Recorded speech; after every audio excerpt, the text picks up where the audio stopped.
Hi guys, Assalamualaikum. So this month guys, we all know that we are celebrating the mental health month, and I'm gonna talk about the power of our mind. Kataon-tano, alam natin na kung gaano kalakas ang ating isip. Our mind controls everything, right?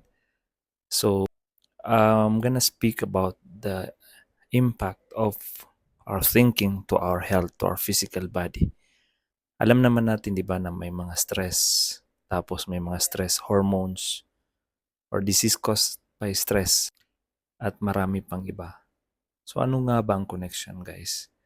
So when you think about, I remembered uh, Dr. Willie Ong. He said that he has no like uh, genetic factors that can contribute to his condition kasi wala naman daw silang mga kamag-anak na may ganong kondisyon yung sarcoma. At he was thinking that nakuha niya yun dahil sa mga bashing sa kanya from social media when he ran for vice president. Ganun ka impactful yung emotional stress. Pag nakakaisip tayo ng mga di magandang bagay, nagmamanifesto sa ating health, sa ating kalusugan. Kaya sobrang importante na ma-manage natin, maka-cope tayo sa mga nangyayari sa ating paligid. Dami-daming stressors, dami-daming cause of stress. Which, ang stress naman guys is, it can benefit you or it can harm you.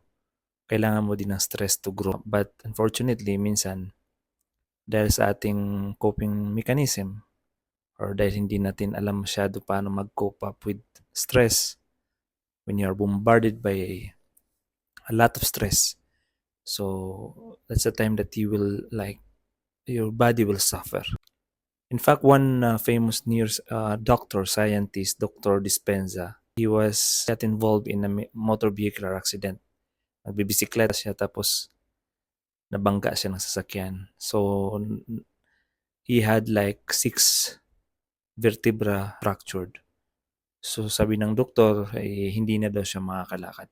But, you cannot believe it guys. He used his mind to totally heal, and now he went back to his normal life. He can walk, everything. He's a famous speaker also. So ganun kalakas ang ating pag-iisip. When we think always of the good in us, the healing, kusa itong gagaling. Alam niyo guys, meron sa medical field tinatawag na placebo effect. Pag yung pasyente addicted na sa, let's say, narcotics, tapos in pain sila, they are in chronic pain yung mga cancer patients, pag naghingi yan ng morphine or kahit anong gamot para sa sobrang sakit, nagiging addicted sila sa gano'n, sa mga gamot na yun. So, hihingi sila ng hihingi. Tapos minsan kahit every 4 hours nagiging frequent na yung paghingi nila dahil sa yung tolerance at saka yung addiction. Now, minsan kaming mga nurse, tinitry namin magbigay, which is kailangan may doctor's order ng placebo. Ano yung placebo?